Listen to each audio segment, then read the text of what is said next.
2025 সালে তোমরা যারা নবম দশম শ্রেণীর গণিত বইটি হাতে পেয়েছো, তোমরা দেখবে আমাদের দ্বিতীয় অধ্যায়ের নাম সেট ও ফাংশন।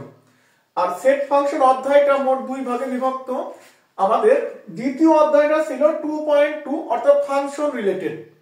আমরা আজকের ক্লাসে অনুসরণের যে প্রশ্নগুলো আছে অর্থাৎ 12 থেকে শুরু করে 18 পর্যন্ত প্রত্যেকটা প্রশ্ন এখানে সমাধান করব এবং এই প্রশ্নগুলো পারার জন্য ফাংশনের কি কি বেসিক দরকার প্রত্যেকটা বেসিক আলোচনা করব।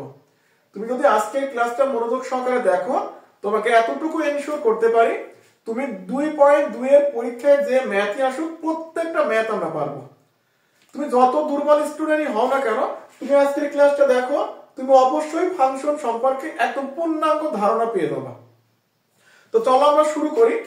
আমরা বইয়ের প্রশ্নগুলো সলভ করার আগে কিছু বেসিক জেনে নেব। দেখো, যেহেতু আমাদের অধ্যায়টা ফাংশন রিলেটেড, তো ফাংশন জিনিসটা কি? দেখো, ফাংশনকে নরমালি আমরা একটা বড় হাতের এফ দ্বারা ডিনোট করি।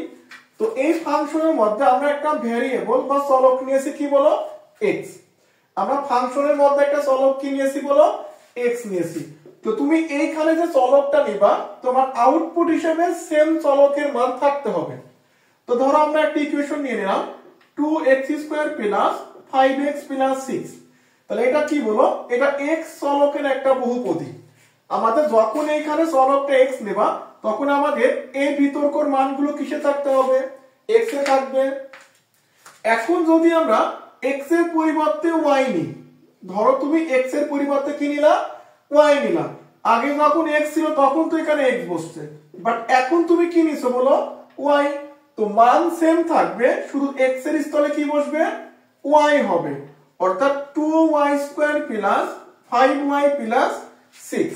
বুঝছো না কি বলো? আমরা শুধু x এর স্থলে কি বসিয়েছি? y। ইকুয়েশন কিন্তু সেম। এখন তোমার মনে হচ্ছে না ভাইয়া, আমি y এর পরিবর্তে অন্য কিছু বসাবো। তুমি কি বসাবা? মনে করো তুমি y এর পরিবর্তে এখানে বসালা হাতি। তুমি y এর পরিবর্তে কি বসালা? হাতি বসালা। তো প্রত্যেকটা y এর জায়গায় এখন আমরা হাতি লিখবো। তাহলে 2 ইনটু হাতি স্কয়ার প্লাস 5 ইনটু হাতি প্লাস 6। বুঝছো না কি বলো? অর্থাৎ ফাংশনের মধ্যে যেই মান দেওয়া থাকবে, তুমি ওইখানে নতুন করে যে মানটা রিপ্লেস করবা, আমরা আউটপুট হিসেবে মানটা একদম সেম পাবো। তো যদি এই কনসেপ্টটা মাথায় থাকে, তো এখন আসলে আমরা 12 নম্বর প্রশ্ন থেকে শুরু করি। তাহলে হাতির পরোটা মনে রেখো, আর দেখো তো কি দেওয়া আছে। আমাদের বলছে f of x। তাহলে এখন আমরা বুঝতে পারতেছি যে আমাদের ফাংশনটা কিসে দেওয়া আছে বলো? x এর মান দেওয়া আছে। যেহেতু এখানে x দেওয়া আছে, তো এই ফাংশনের x এর জায়গা প্রথম বলছে তুমি -1 বসাও। তারপর আবার বলছে তুমি এখানে 2 বসাবা। আবার বলছে তুমি এখানে কি বসাবা? হাফ। অর্থাৎ তিনটা অঙ্ক আমাদের করতে হবে। তো ফাইনালি আমরা আগে অঙ্কটা উঠিয়ে নিই। তো আমরা লিখবো এখন f of x সমান x⁴ প্লাস 5x - 3। তো এখন যদি আমরা f of x এর জায়গা -1 লিখি, তো এখানে x এর পরিবর্তে -1 লিখবো। তো যখন আমরা মাইনাস দেব, অবশ্যই ব্র্যাকেটে ক্লোজ করবা। এরপরে 4 5 ইনটু -1 - 3। শুধু আমরা কি করছি বলতো? x এর জায়গায় -1 বসিয়ে দিয়েছি, x এর স্থলে -1 বসিয়েছি। এখন নরমাল ক্যালকুলেশন আমরা জানি, যদি উপরে জোড় সংখ্যা থাকে অর্থাৎ 2 4 6 8, তাহলে এই মাইনাসের কোনো দাম নাই, মাইনাসটা প্লাস হয়ে যায়। আর 1 4 বার গুণ করলেও একই হবে। এরপর এটা আমাদের প্লাস মাইনাসের মাইনাস, এখানে 5 আর এখানে -3। তো 1 রাখো, এখানে 5 আর 3 আসবে 8। যদি 8 থেকে 1 বিয়োগ করো -7। আমাদের বড়র আগে যে চিহ্ন থাকবে সেই চিহ্নটাও বসবে। আশা করি বুঝতে পারছো। এবার একই ভাবে যদি আমরা এই দ্বিতীয় প্রশ্নটা সলভ করি, এখানে f of x equal x⁴ plus 5x - 3। তাহলে f of 2 সমান, আমরা x এর জায়গায় 2 নিয়েছি, অর্থাৎ প্রত্যেকটা x এর স্থলে আমরা 2 বসাবো। তাহলে 2⁴ 5 ইনটু 2 - 3। দেখো, আমরা সহগ পরিবর্তন করা হয়নি, চলকও পরিবর্তন করা হয়নি, শুধু x এর মানগুলো রিপ্লেস করা হয়েছে। তো 2 যদি 4 বার গুণ করো আসবে আমাদের 16। এটা 5 দুগুণে 10। তাহলে এখান থেকে যদি ক্যালকুলেশন করি 26 - 3 = 23। তাহলে এইটা হচ্ছে আমাদের দ্বিতীয় প্রশ্নের অ্যান্সার। তো এখন আসো আমরা এই 3 নম্বর প্রশ্নে সলভ করি। আশা করি এগুলো বুঝতে পারতেছি আমরা। আমাদের 3 নম্বর প্রশ্নটি দেওয়া আছে সেম মান অর্থাৎ f of x সমান x to the power 4 plus 5x minus 3।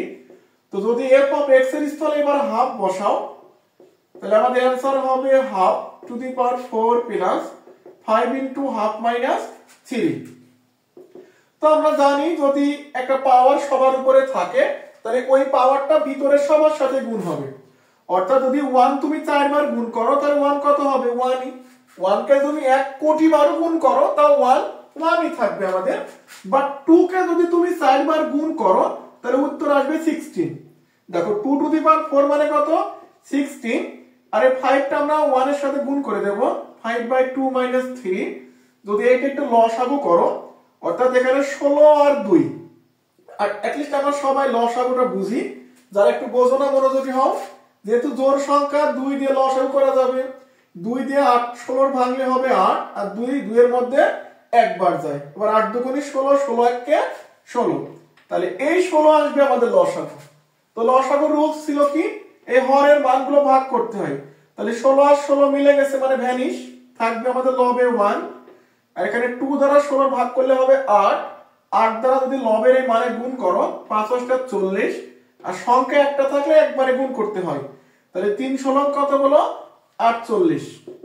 আমি আবার রিপিট করতেছি, 16 আর 16 ভাগ করলে হয় 1, 1 দ্বারা 1 এর গুণ করলে একই হবে।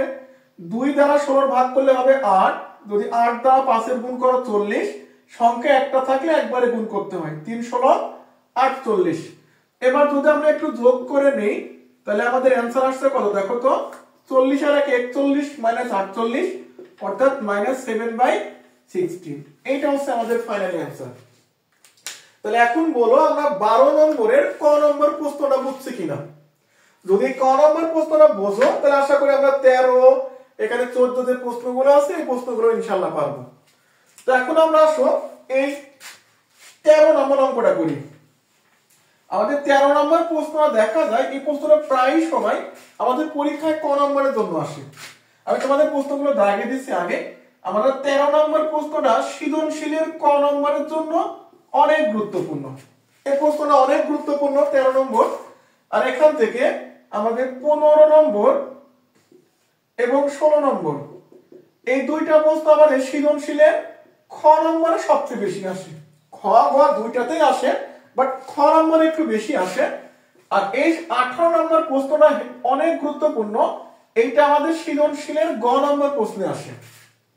তাহলে এটা যদি আমরা ক নম্বর, এটা খ অথবা যদি গ নম্বর ধরি, আর এটা গ নম্বর। আর 17 নম্বর প্রশ্ন বা 12 নম্বর যে প্রশ্নগুলো আমরা সলভ করলাম এই প্রশ্নগুলো আমাদের এমসিকিউ এর জন্য অনেক ইম্পর্টেন্ট। আমাদের এই টাইপের প্রশ্নগুলো এমসিকিউ এর জন্য অনেক বেশি ইম্পর্টেন্ট। তো আসো আমরা এবার ফার্স্টে এখানে 13 নম্বর প্রশ্ন সলভ করি। আমাদের 13 নম্বর প্রশ্ন দেওয়া আছে f of y সমান y³ plus ky² minus 4y minus 8। বলছে এত একটা ফাংশনের k এর কোন মানের জন্য f of -2। দেখো তো এটা কত দেওয়া আছে বলো তো, f of -2 দেওয়া আছে, অর্থাৎ ফাংশনের মধ্যে আমরা -2টা ইনপুট করব। তো এবার y এর স্থলে -2 ইনপুট করো। এই দেখো y এর স্থলে কত বসিয়েছি বলো, 2 বসিয়েছি, সরি -2 হবে। এবার আমরা প্রত্যেকটা y এর স্থলে -2 বসিয়ে দেব। আমাদের যেন মনে থাকে আমরা যদি নেগেটিভ চিহ্ন বসাই অর্থাৎ অবশ্যই ব্র্যাকেট দেব, কারণ আমাদের ওই মাইনাসটা সবার সাথে গুণ হবে। আমরা দেখো y এর স্থলে শুধু মানটা রিপ্লেস করছি, k এর জায়গা k আছে, সবাই সেম আছে। তো একটু আগে শিখে আসছি যদি উপরে জোড় থাকে চিহ্ন চেঞ্জ হয়ে যায়, বাট বিজোড় থাকলে যে চিহ্ন ছিল সেটাই বসবে। তাহলে এখানে -2 এর কিউ করলে আসবে 8, আর এখানে দেখো উপরে জোড়ের জন্য মাইনাসটা ভ্যানিশ হয়ে গেল। তাহলে k * 4 মাইনাস মাইনাসে +8 -8। তো যদি +8 -8 ভ্যানিশ করো, আর এটা যদি একটু সাজিয়ে লেখো, k * 4 কে লিখতে পারি আমরা 4k - 8। এটা পেয়েছো কিসের মান বলো, f of 2 এর মান। এখন f অফ মাইনাস 2 সমান কত ছিল বলো তো 0। আমাদের প্রশ্নে বলছে f অফ মাইনাস 2 এর মানটা কত হবে 0 হবে। তার মানে এখান থেকে লিখতেই পারি যে প্রশ্ন মতে f অফ মাইনাস 2 সমান 0। তো f অফ মাইনাস 2 এর মান পেয়েছি আমরা 4x মাইনাস 4k মাইনাস 8। তো লিখতে পারি সুতরাং 4k মাইনাস 8 সমান 0। তো 4k সমান 8 বা k সমান 8/4। সুতরাং k সমান কত বলো 2। আমরা k এর মানটা কত পেয়েছি এখানে 2 পেয়েছি। অর্থাৎ যদি k এর মানটা আমরা ফাংশনে 2 পাই তখন f এর জায়গায় -2 বসাইলে তার রেজাল্টটা 0 হতো। মেন কথা হচ্ছে আমাদের প্রশ্নে যে মানটা দেওয়া থাকবে ফাংশনের মধ্যে এটা রিপ্লেস করে যদি কোনো আননোন চলক থাকে সেই চলকের মানটা আমাদের বের করতে হবে। তাহলে আশা করি প্রশ্নটা বুঝতে পারছো। এই প্রশ্নটা কিন্তু সৃজনশীলের ক নম্বরের জন্য অনেক গুরুত্বপূর্ণ। তো এটা ছিল আমাদের 13 নম্বর প্রশ্ন। তো এখন আমরা এখান থেকে 15 নম্বর 16 নম্বর সলভ করার আগে একটু 17 নম্বর প্রশ্নটা সলভ করি। আমরা এখান থেকে আগে 17 নম্বর প্রশ্নটা সলভ করে নিই। 17 নম্বর প্রশ্নগুলো অনেক সহজ যেহেতু এগুলো এমসিকিউ এর জন্য আসে। তো আমাদের 17 নম্বর প্রশ্নে দেওয়া আছে 17 নম্বর আমরা তিনটা প্রশ্ন ছিল দুইটা উঠিয়েছি খ এবং গ নম্বর। তাহলে খ নম্বর প্রশ্নে দেওয়া আছে s একটা ফাংশন এর মান -2 -4 -1 1 এরপরে 0 0 দেন 1 1 এরপর আছে আমাদের 2 4। তাহলে এই হচ্ছে আমাদের ফাইনালি প্রশ্ন। এখন আমাদের কাছে বলছে এই ফাংশনের ডোমেন কত ডোমেন এবং রেঞ্জ। তাহলে আমাদের ফাংশনে কি বের করতে হবে বলো তো ডোমেন এবং রেঞ্জ। এখন তোমাদের মনে হচ্ছে ডোমেন কি জিনিস বা রেঞ্জ বা কি। ডোমেন এবং রেঞ্জ আবার কি জিনিস। দেখো ডোমেন এবং রেঞ্জ হচ্ছে কোনো একটা ক্রোমোজোর হচ্ছে যখন ভুজ এবং কোটি একসাথে থাকে কোন একটা ক্রোমোজোরের প্রথম উপাদানকে বলবো আমরা ডোমেন। আমরা প্রথম উপাদানকে কি বলবো ডোমেন আর দ্বিতীয় উপাদানকে বলবো আমরা রেঞ্জ। এটা বুঝছো নাকি বলো। কোন একটা ফাংশনের আমরা প্রথম উপাদানকে কি বলবো ডোমেন আর দ্বিতীয় উপাদানকে বলবো রেঞ্জ। ফর এক্সাম্পল মনে করো প্রশ্ন দেয়া আছে -2, 10। তো বলো তো এখানে ডোমেন কত। অবশ্যই আমরা ডোমেন বলবো -2 আর রেঞ্জ কত রেঞ্জ হচ্ছে আমাদের 10। খুবই সহজ প্রসেস। আমরা শুধু মনে রাখবো ক্রোমোজোরের প্রথম উপাদান ডোমেন আর দ্বিতীয় উপাদান রেঞ্জ। এগুলো সেকেন্ড ব্র্যাকেট দিয়ে লিখতে হবে। তাহলে বলো এই ফাংশনের ডোমেন কি। তোমাকে যদি একটু দাগ দিয়ে দেখায় এই -2 ডোমেন -1 ডোমেন এখানে 0 ডোমেন এখানে 1 ডোমেন এখানে 2 ডোমেন। অর্থাৎ প্রত্যেকটা ক্রোমোজোরের প্রথম মানটাকে বলবো আমরা ডোমেন। তাহলে আমাদের ডোমেন কত হবে ডোমেন হবে -2 -1 0 1 এবং 2। এই দেখো আমাদের একটা প্রশ্ন হয়ে গেল। ঠিক একই ভাবে যদি বলে রেঞ্জ কত তো এই ক্রোমোজোরের দ্বিতীয় উপাদানকে বলবো আমরা রেঞ্জ। আমরা দ্বিতীয় উপাদানকে কি বলবো রেঞ্জ বলবো। অর্থাৎ -4 1 0 1 এবং 4। তাহলে একে আমরা কি বলবো বলো রেঞ্জ বলবো। তাহলে আশা করি বুঝতে পারতেছো কোন একটা ক্রোমোজোরের প্রথম উপাদানকে বলবো ডোমেন আর দ্বিতীয় উপাদানকে বলবো আমরা রেঞ্জ। তাহলে এই প্রশ্নটা না করে যদি এখান থেকে বুঝিয়ে দিই তাহলে বলো তো অঙ্কের ডোমেন কত হবে। এই দেখো এইটা হচ্ছে আমাদের প্রথম অ্যানসার এটা দ্বিতীয় অ্যানসার এটা তৃতীয় অ্যানসার। এখন যদি একই প্রশ্ন একাধিকবার থাকে তো একবার লিখলেই হবে। অর্থাৎ ডোমেন হবে হাফ এখানে 1 এখানে 5/2 এখানে 5/2 আছে একবার লিখবা। অর্থাৎ যদি একই সংখ্যা একাধিকবার থাকে একবার লিখলেই হবে। তাহলে এটা ডোমেন। আর রেঞ্জ কি বলো এখানে 0 রেঞ্জ এখানে 1 রেঞ্জ -1 রেঞ্জ এখানে 2 রেঞ্জ আর এখানে -2 রেঞ্জ। এইগুলো হচ্ছে আমাদের রেঞ্জের মান। পারবা কিনা বলো। আমরা অবশ্যই এখান থেকে গ নাম্বার প্রশ্নটা করে নিতে পারবো। আর 17 নম্বরে ক নম্বরে যে প্রশ্ন ছিল এটা থেকে অনেক সহজ। আমরা অবশ্যই ক নম্বর প্রশ্নটা করে নিতে পারবো। তাহলে এই ছিল আমাদের 17 নম্বরের সলিউশন। এবার আসো আমরা এখান থেকে আমরা এই 18 নম্বর প্রশ্নটা করে নিই। 18 নম্বর প্রশ্ন দেখছো এটা অনেক গুরুত্বপূর্ণ। আমরা 18 এর পরে 15 এবং 16 নম্বরটা করব। তো 18 নম্বরে দুইটা প্রশ্ন ছিল বেসিক্যালি ক এবং খ। আমি এখান থেকে একটা প্রশ্ন উঠিয়েছি যেহেতু দুইটা একই নিয়মের তুলনামূলক ক নম্বরটা একটু গুরুত্বপূর্ণ বেশি, এই জন্য ক নম্বরটা উঠিয়েছি আমরা, আর খ নম্বরটা বাসায় ট্রাই করবা। তাহলে এখানে আমাদের প্রশ্নে দেওয়া আছে, দেখো তো, যদি এখান থেকে তোমাকে দেখাই, বলছে x, y অর্থাৎ একটা ক্রোমোজোমের মান দেওয়া আছে, such that অর্থাৎ যেন x এর মানটা আমাদের নিতে হবে a থেকে, অর্থাৎ x এর মানগুলো এর উপাদান হবে বা a থেকে নিবা। ঠিক একই ভাবে y এর মানগুলো আমরা বিগ a থেকে নিব, অর্থাৎ x এবং y যে ক্রোমোজোমের মান, দুইটা মানই a থেকে নিবা। এখন এর মান তো প্রশ্নে দেওয়া থাকতে হবে। এই দেখো আমাদের এর মান দেওয়া আছে, কি বলো, এর মান দেওয়া আছে -2, -1, 0, 1 এবং 2। আশা করি বুঝতে পারতেছো। আর এইখানে একটা ফাংশন দেওয়া আছে x + y = 1। তো এখন আসো আমরা অঙ্কটি শুরু করি। তো এখান থেকে বের করতে বলছে কি, ওই ডোমেন রেঞ্জের মান, আমাদের এই ফাংশন থেকে ডোমেন রেঞ্জের মানটা বের করতে হবে। তো আগে আমরা ওই ইকুয়েশনটা উঠিয়ে নিই। অঙ্কের শুরুতে তোমরা লিখবা যে এখন x + y = কত বলো, 1। তো ইকুয়েশন সলভ করার সময় একটা জিনিস খেয়াল করে রাখবা, আমরা সব সময় y এর মানটা বের করব। আমি ইকুয়েশন সলভ করার সময় সব সময় কিসের মান বের করব, হ্যাঁ বুঝতে পারছো, y এর মানটা বের করতে হবে। তাহলে y = 1 - x, এইটা প্লাস ছিল, যখন সাইডটা চেঞ্জ করবা কি হয়ে যাবে, মাইনাস হয়ে যাবে। আমাদের ইকুয়েশন বের করা শেষ। এখন একটু লিখতে হবে যে x এর ভিন্ন ভিন্ন মানের জন্য y এর কতিপয় অর্থাৎ কিছু কতিপয় মান নির্ণয় করি। তাহলে x এর ভিন্ন মানে, এই দেখো x এর এটা যে মানটা নিবা, প্রত্যেকটা মান ভিন্ন। আমরা x এর ভিন্ন মানের জন্য আমরা y এর কিছু মান বের করব। তো আমরা এখানে একটা বক্স কেটে নিই, বক্সের মধ্যে আমাদের মানগুলো বের করতে হবে। তো বক্সের ফার্স্টে থাকবে আমাদের x, দ্বিতীয় থাকবে y। যেহেতু x এর মানটা আমরা এর থেকে নেব, তো এর মানটা দেখি 1 2 3 4 5, পাঁচটা মান দেওয়া আছে।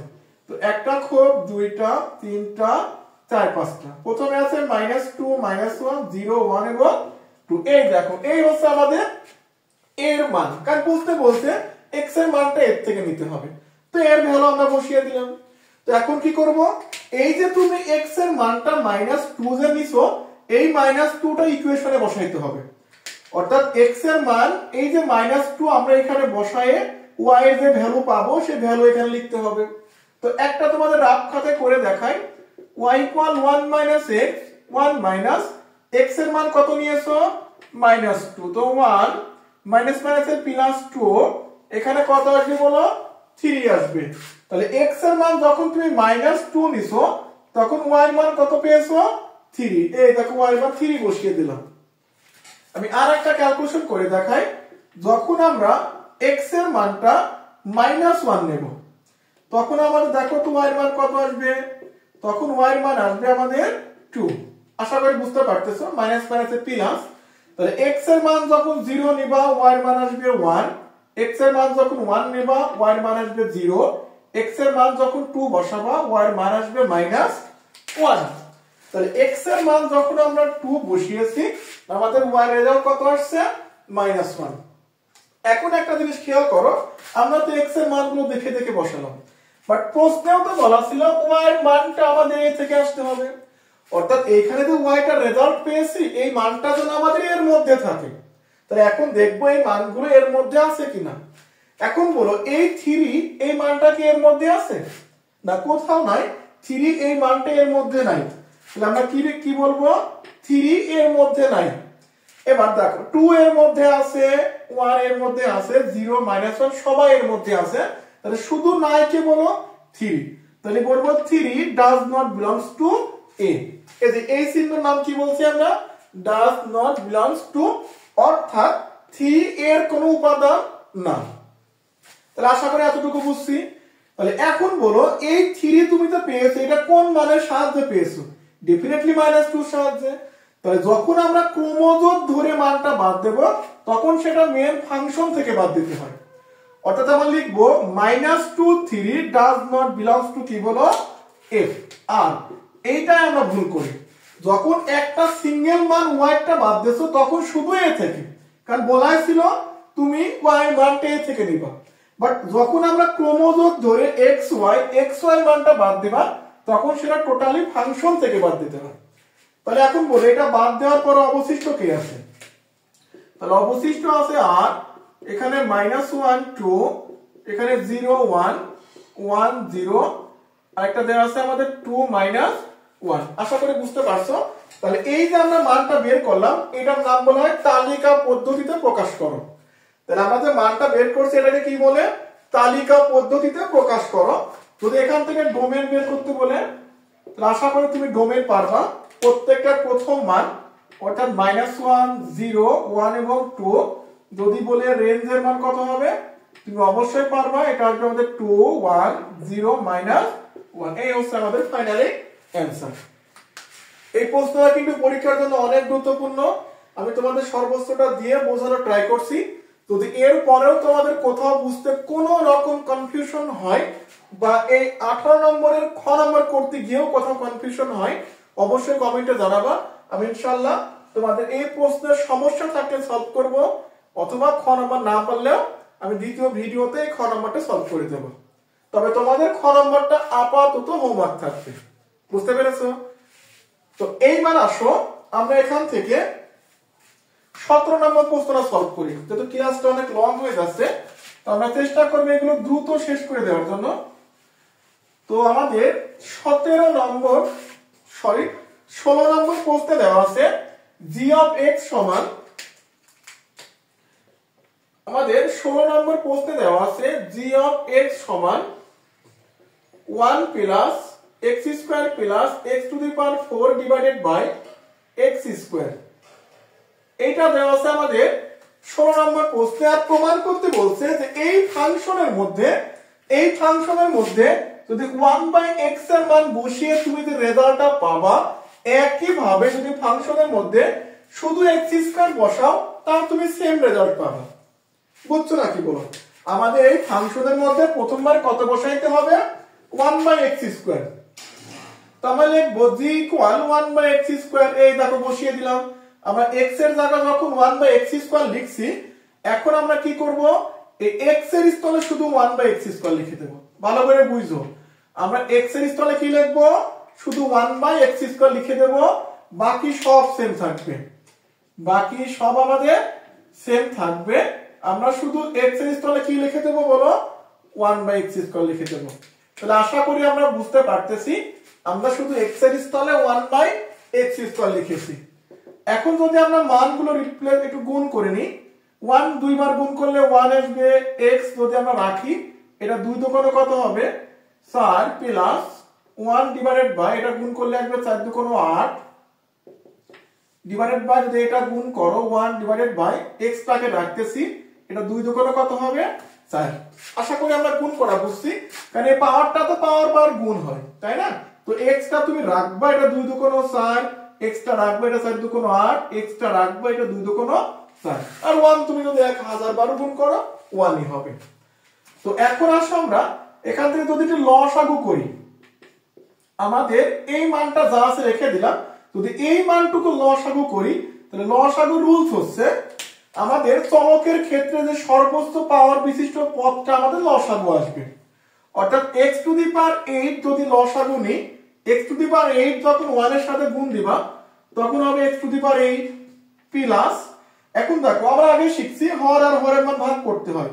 অর্থাৎ 8টা x থেকে যদি 4টা x তুমি বিয়োগ করো 4টা x থাকবে, 8টা থেকে 4টা বাদ দিলে 4টা থাকবে, সেই 4টা যদি 1 এর সাথে গুণ করো তো x টু দি পাওয়ার 4, এখানেও 8টা এখানেও 8টা, 8টা ভ্যানিশ, তাহলে আমাদের উপরে কি আছে বলো 1। আশা করি বুঝছো, আশা করি অবশ্যই বুঝছো। আমি আরেকবার রিপিট করি, x টু দি পাওয়ার 8 1 এর সাথে গুণ করলে x to the power 8, x to the power 4 8 মানে 8টা, এখানে x টু দি পাওয়ার 4 অর্থাৎ 4টা x আছে, কাটাকাটি করলে 4টা x থাকবে। আরে 8টা x ভ্যানিশ হয়ে গেছে, লবের 1টা বসিয়ে দিলাম। খুবই সহজ হিসাব। তো এখন যদি আমরা লবের মানটা একটু সাজিয়ে লিখি, 1 plus x to the power 4 plus x to the power 8 ভাগ x to the power 8 divided by 1 by x to the power 4। এই দেখো সংখ্যাটাকে আমি একটু সাজিয়ে লিখলাম। আমি একটা লাইন একটু শর্ট করি, যদি ভিডিওটা অনেক লং হয়ে যাচ্ছে। এই দেখো আমরা লবের মানটা সাজিয়ে লিখলাম, আর যদি ভাগকে গুণ দিই সংখ্যাটা উল্টে যাবে, অর্থাৎ আমাদের x টু দি পাওয়ার 4 বসবে উপরে আর 1 আসবে নিচে। এইটা বুঝছো নাকি বলো? আমরা এখানে যে মানটা ছিল সেই মানটা বসিয়েছি, এই ভাগকে গুণ দিয়ে সংখ্যাটা উল্টায় দিলাম। তাহলে এখন আমাদের x টু দি পাওয়ার 8 আর x টু দি পাওয়ার 4 যদি কাটাকাটি করি নিচে 4টা থাকবে। তাহলে আমাদের ফাইনালি आंसर আসছে 1 plus x to the power 4 x to the power 8 divided by x to the power 4। তাহলে এটা পেয়েছো কিসের মান বলো তো? 1 বাই x স্কয়ার এর মান। তাহলে আমরা 1 বাই x স্কয়ার এর মানটা কত পেয়েছি বলো? 1 plus x to the power 4 plus x to the power 8 divided by x to the power 4। এখন যদি আমরা এই ফাংশনের মধ্যে শুধু x স্কয়ার বসাও তাও আমরা आंसरটা একদম সেম পাবো। তো আসলে একটু মানটা আমরা ট্রাই করি। আমাদের এখানে ফাংশন দেয়া ছিল g of x equal 1 plus x square plus x to the power 4 by x square. তো এখন আমরা x এর স্থলে শুধুমাত্র x স্কয়ার বসাবো। তাহলে 1 প্লাস x স্কয়ার এর উপরে স্কয়ার, তাহলে আমাদের থাকছে এখানে x স্কয়ার এর উপরে 4 ডিভাইডেড বাই x স্কয়ার এর উপরে আবার একটা স্কয়ার বসিয়ে দাও। খুবই সহজ গুণ, খুবই সহজ গুণ। তো এবার 1 প্লাস যদি গুণ করে দাও 2 দুগুণ 4, যদি এইটা গুণ করো 4 দুগুণ 8, যদি এইটা গুণ করো 2 দুগুণ 4।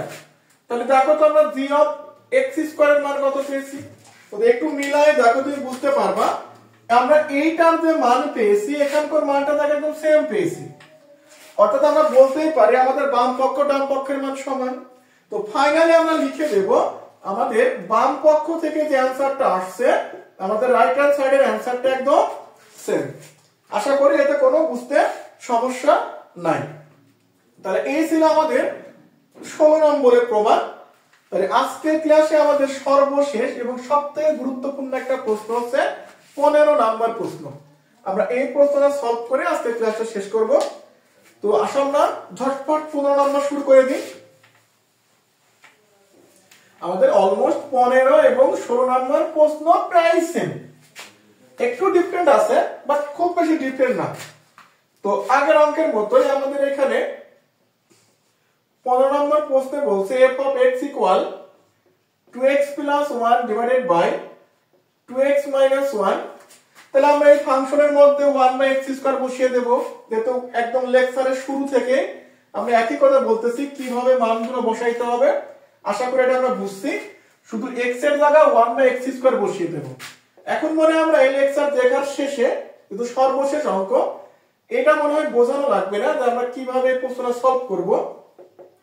তাহলে আমরা 2 এর জায়গায় 2 রাখবো, x এর জায়গায় 1 by x square plus 1 divided by 2 into 1 by x square minus 1। আমি শুধু প্রশ্নটা সলিউশন করে দিচ্ছি কারণ আমি ধরে নিচ্ছি তোমরা এই জিনিসগুলো এখন বসাইতে তেল লসাগু করতে পারবে। তাহলে যদি 2 টা 1 এর সাথে গুণ করি তাহলে 2 by x স্কয়ার প্লাস 1, যদি এই 2 1 এর সাথে গুণ করো 2 by x স্কয়ার মাইনাস 1। তো এখন যদি আমরা হরের পার্টটা লবের পার্টটা লসাগু করি, দেখো এই x স্কয়ার আমাদের লসাগু আসবে।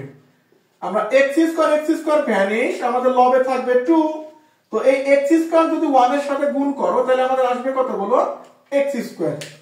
এবার আসো যদি হরের পার্টটা লসাগু করি এখানে x স্কয়ার আসবে, x স্কয়ার ভ্যানিশ, লবে আছে 2, চিহ্ন মাইনাস x স্কয়ারে 1 গুণ করলে কত হবে? x square. তাহলে 2 প্লাস x স্কয়ার ভাগ x স্কয়ার, যদি ভাগকে গুণ দাও সংখ্যাটা উল্টায় যাবে, অর্থাৎ x স্কয়ার বসবে উপরে আর 2 মাইনাস x স্কয়ার বসবে নিচে। এখন যদি x স্কয়ার ভ্যানিশ করে দিই তাহলে 2 plus x square divided by 2 minus x square. তাহলে তুমি এটা কিসের মান পেয়েছো বলো তো? এটা পেয়েছি আমরা 1 ভাগ x স্কয়ার এর মান। এই মানটা একটু মাথায় রাখতে হবে। আশা করি আমরা ক্যালকুলেশন বুঝছি, যেহেতু আমরা একই প্রশ্ন তোমাকে 16 নম্বরে শিখিয়েছি, তারপর আমরা 13 নাম্বার করেছি, 12 নাম্বার করেছি, একই টাইপের প্রশ্ন। তো এখন আমি ধরে নিচ্ছি তোমরা এই প্রশ্নগুলো বুঝতে পারছো। তো এর পরেও কোথাও কোনো সমস্যা হয় তো অবশ্যই জানাবা। তাহলে আমরা f of 1 ভাগ x স্কয়ার এর মান পেয়েছি 2 plus x square divided by 2 minus x square. যেহেতু আমাদের বোর্ডের জায়গা কম তো এটা আমরা ক্লিয়ার করে নিই। তো এখন আমরা এই মানটা যদি রিপ্লেস করি তো ফাইনালি আমরা রেজাল্টটা পেয়ে যাব। তো আমাদের প্রশ্নে দেওয়া ছিল, সুতরাং f of 1 ভাগ x square plus 1 divided by f of 1 ভাগ x স্কয়ার মাইনাস 1। তো এখন যদি আমরা f of 1 ভাগ x স্কয়ারের মান যদি বসিয়ে দিই, দেখো f of 1 ভাগ x স্কয়ারের মান পেয়েছে এইটা, যদি এই মানটা বসাই তো 2 plus x square divided by 2 minus x square plus 1 divided by, যদি এইখানে মানটা আমরা বসিয়ে দিই তো 2 plus x square divided by 2 minus x square minus 1। আশা করি আমরা এটা বুঝছি। এটা বুঝছো নাকি বলো? আমরা একটা পেয়েছি 2 প্লাস x স্কয়ার, আমরা এইটা মান বসিয়ে দিয়েছি 2 প্লাস x স্কয়ার ভাগ 2 minus x square plus 1 same মান মাইনাস 1। তো এখন আমরা এটা মুছে দিই। এখন মুছে দিয়ে যদি এটাকে আমরা একটু লসাগু করি, সেম প্রসেস। আমরা আগে ফার্স্টে লবের মানটা নিয়ে কাজ করব। তো লবের লসাগু আসবে আমাদের 2 মাইনাস x স্কয়ার, এখানে 2 মাইনাস x স্কয়ার লিখে দিলাম। 2 minus x square 2 minus x square vanish, তাহলে লবে থাকবে 2 প্লাস x স্কয়ার, আর এইটা 1 এর সাথে গুণ করলে হবে 2 মাইনাস x স্কয়ার। এবার যদি এই পার্টটা লসাগু করো, এখানে হরে কি আছে বলো? 2 মাইনাস x স্কয়ার। তো 2 মাইনাস x স্কয়ার আমাদের লসাগু আসবে, এই মানটা কাটাকাটি হয়ে গেছে, আমাদের থাকবে 2 প্লাস x স্কয়ার। আর যখন তুমি এই মানটার সাথে গুণ করবা, ভালো করে বুঝো, এই লাইনটায় গুণ করি, যখন আমরা এই মানটা 1 এর সাথে গুণ করব তখন তো এই মাইনাস দ্বারা গুণ হবে। অর্থাৎ যদি আমরা এইটা 1 এর সাথে গুণ করি তো 2 মাইনাস x স্কয়ার বসবে, ঠিক আছে, বাট এই আগের মাইনাস দ্বারা দুইটার সাথে গুণ হবে, তাহলে এখানে হবে মাইনাস 2 আর মাইনাস মাইনাসে প্লাস x স্কয়ার। এই মানটা 1 এর সাথে গুণ করে বসালাম, বাট আগের মাইনাসের জন্য চিহ্নগুলো চেঞ্জ হয়ে যাবে। তো এখন যদি একটু কাটাকাটি করে নিই আমরা, minus x square plus x square vanish, 2 আর 2 যোগ করলে আসবে 4, আর হরে আছে আমাদের 2 মাইনাস x স্কয়ার। এবার যদি এই ভাগকে আমরা গুণ দিয়ে এই সংখ্যাটা উল্টাই যাবে, অর্থাৎ 2 মাইনাস x স্কয়ার বসবে লবে, আর যদি একটু কাটাকাটি করি minus 2 plus 2 vanish, x square কত হবে? 2x square. আমরা এখান থেকে একটা লাইন গ্যাপ দিয়েছি, যেহেতু ভিডিও লেন্থ অনেক বড় হয়ে যাচ্ছে, তো আমরা এখান থেকে একটু কাটাকাটি করে নিই। আশা করি আমরা বুঝছি, লবের পার্টটা রাখছি, ভাগকে গুণ দিয়ে সংখ্যাটা উল্টাই নিয়েছি, আর একই সাথে কাটাকাটি করে দিয়েছি। তো এখান থেকে দেখো 2 minus x square 2 minus x square vanish, যদি 2 দ্বারা 4 এর কাটো তো এখানে 2 আসবে, তো লবে আসছে 2, হরে আমাদের x স্কয়ার। তাহলে এইটা ছিল আমাদের ফাইনালি এবং আজকের ক্লাসের সর্বশেষ অঙ্ক। তো যদি এর মধ্যে কোথাও কোনো অঙ্কে বুঝতে সমস্যা হয় বা কোনো বেসিকের সমস্যা হয় অবশ্যই কমেন্টে জানাবা, আমি সর্বোচ্চ চেষ্টা করব তোমাদের কমেন্টের অ্যানসারগুলো দেওয়ার জন্য। তো এতক্ষণ আমাদের সাথে থাকার জন্য ধন্যবাদ। আজকের মতো ক্লাসটা এখানে শেষ করছি। আমরা আগামী ক্লাসে চেষ্টা করব আমাদের 2.1 এর এক লেকচারের মধ্যে পুরো ক্লাসটা কভার করে দেওয়ার জন্য। তো ধন্যবাদ সবাইকে, আসসালামু আলাইকুম।